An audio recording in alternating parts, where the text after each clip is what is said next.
The number one rule on this boat that I learned right away is duck your head everywhere you walk. Make sure you duck. Hit your head on the, hit your head walking in. You're gonna go through here. So it's suggested that you just crouch until you get to where you want to be and then stand up. It's my first time seeing the sailboat. It's really cool. I'm super excited for him to get this thing up and running because he's been working on it for a long time. Oh, hello. Welcome. I wouldn't say we're on an adventure, but I wouldn't say we're not. Trying to find a nice place to do my audio. Look, no, maybe down there. Hello again to all my peoples, all the adventurers. Thank you, Jet. Not necessary. Hello again to all my peoples, everyone and everywhere. Thanks for checking in on Chasing Escape. When I think of adventure, I think of pine trees and shaded hiking trails where no one goes past the end except me. Think of long white slopes that have never had a back scratch from a snowboard. I think of whales surfacing right next to you. Next to you, not me, but right next to you. Think of dolphins leading you out of a pass as they break the surface. I think of the landscapes and the earth history that you can access from the ocean. I think of no humans, just my animals and my trees, except me and you. Small footprint on a big planet, discovering something that no one has seen or found, climbing a mountain no man has ever climbed, just standing on the earth in a place that no man has ever stood. Also, there has to be a sense of risk or something that's just not normal, like it's not your everyday. That's what adventure is for me. I'll tell you what, I am having the adventure of a lifetime, trying to have the adventure of a lifetime. Shiny new sail. Okay, you guys are gonna come and show me how to sail this thing, right? You're gonna have to. It'll be a new experience for all of us. Yeah, I mean, this is... And once that hole gets oversized, you're gonna have some problems. The other side is the same way, totally seized. Okay. And then the other thing, this is your furling line here. We added these blocks in. They just clamp on these stanchions, which is nice. You could run your main up from there, Yep. theoretically. There are cleats on the mast, Yeah. so you could pull those halyards out and run it at the mast. It's just...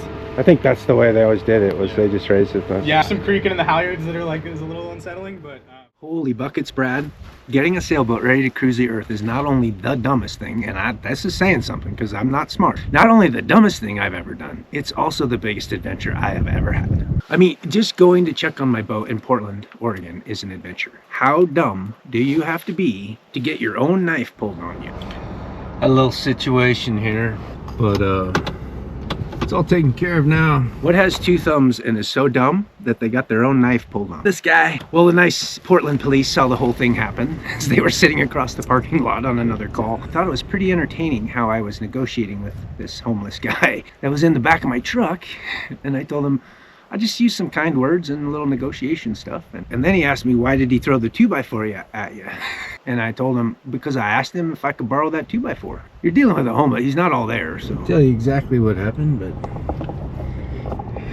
I'm sure if you ask my daughters or Troy. I like to not get robbed in Portland while the police watch, but I totally get it because I wouldn't want their job in Portland either. When this was all farm ground, Portland was like a magical Disney place. It was green and they had the rose garden and the Japanese gardens, and yeah, I don't know what else to say. I love Oregon.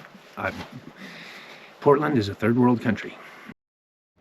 We are off to see the girl. Who's excited? I'm excited. The leaves are excited. We're all excited. One thing I've noticed about Portland, rains all the time. So excited. I can't wait to smell my girl. Can't wait to smell her. I know that sounds kind of weird. Not natural, but boat guys will agree. They know the sitch. Got to get a picture of her sitting. How she sits. Calling me. I'm coming, sweetie. Just gotta write some more checks first. I fear I'm becoming a boat guy, a big boat guy. Some would coin the term yachtsman. I would not be one of those that would coin that term. I am more of a, well, we had a term in the Navy, but I can't say that on video. I'm just learning. How's that? We're learning something new every day. The problem I've made is that I've read about all the safety equipment that you need, and watched all the videos and everything you need to cruise offshore. And I got to thinking, someone did it the first time without all that shit. Do you think the guys or gals that did this the first time just pulled up Amazon and ordered their charts and all their everything they needed? No, they did not. And neither am I. I'm just kidding.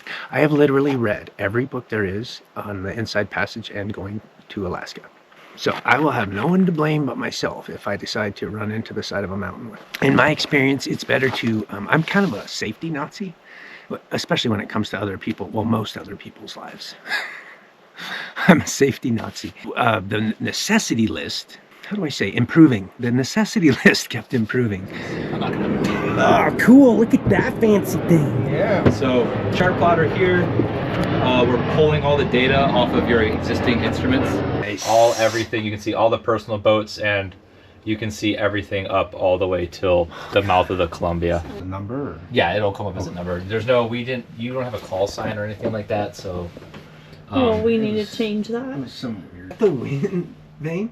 Yes, this is your wind. And so how we had to do it, Converter. which converts all of your old 0183 to NEMA 2000. Jeez. We were able to verify depth is working, GPS. In any case, yeah, we are getting ready. We're almost there. We're within a month of going and getting her back to the marina, going to the 3 days from the time I get to the marina to get back off of the marina dock.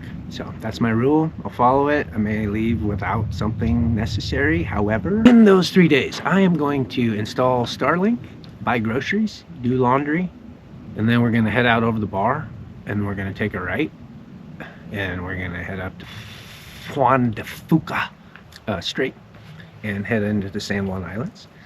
Oh yeah, we need fuel at some point. Probably should get it.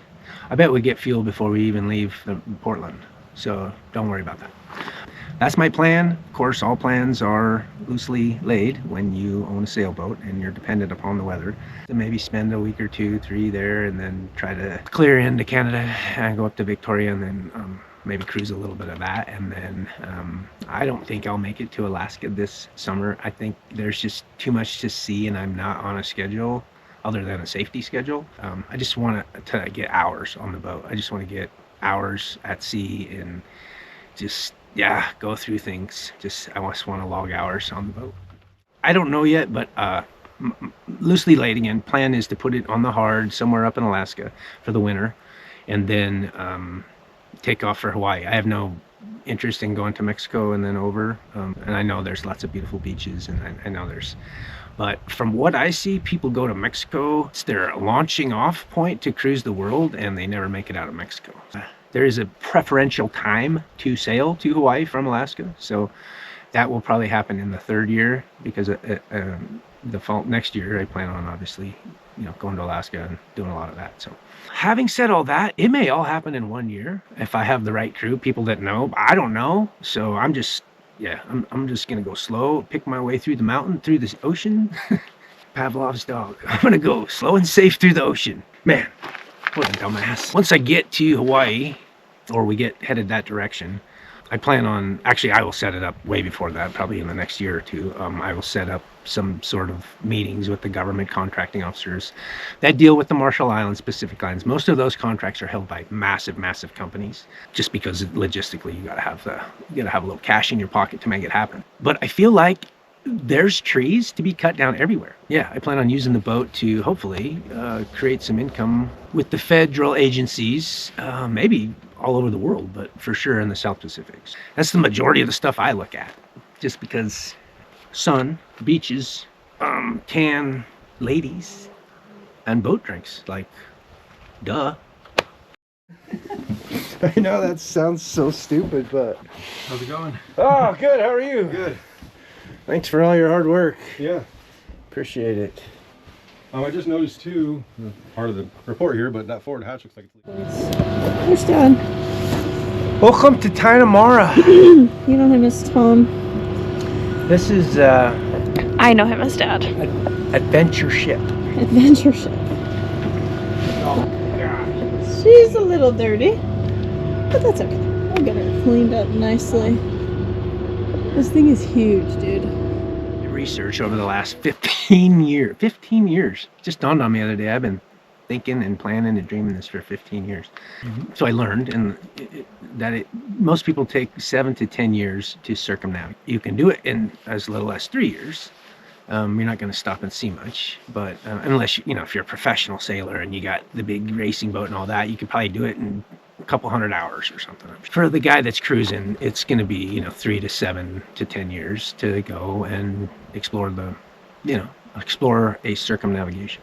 And everything I've read for the last 15 years has been, take your time and see the things you want. You always plan on coming back, but plans when you're a world cruiser, plans are just that. They're plans. So I know I'm gonna cry. I get emotional just thinking about the first time I come back to my boat after a long hike on Marcus, the little dinghy, and I'm just spent, and a long hike on some remote island or some no people hike, and man, I get back to my boat and I'm safe, and I know I'm gonna lose it, because things for a lot of folks, including myself, and I don't mean to sound like an ass, but sometimes there's just people that things come easy to. Like, things are just easy for them. They don't have to think about it. They don't have to try hard. It's just and luckily I've been one of those people at times. This is not that. So this will be a whole new amazing adventure in here, not just what I'm gonna see and experience. It's gonna be a whole change of heart, a whole change of just a big life change coming up. So, man, excited. Am I excited? Am I excited? The risks. There's an old saying, you don't know what you don't know. I am the master of not knowing what I don't know. Yeah, 15 years in the making. Crazy. Don't ever give up on your dreams, man. Use this right here. You visualize it every day. You say to yourself, I'm going to do this. This is going to happen. That's a double-edged sword, too, because if you're a big talker, I tried not to be a big talker. Sometimes my mouth opens and it's no longer this great big thing. It's about 10 or 15 different things that I see the light at the end of the tunnel on each of them. So yeah, it's morphing into the adventure that I wanted. TYNA Mara. Goddess warrior, eternally beautiful. Look at this tuna fishing. Sometimes I say to her, TYNA, you might be eternally beautiful and a goddess warrior, but you are not a cheap date at all. And she says right back to me, remember, I chose you. You didn't choose me.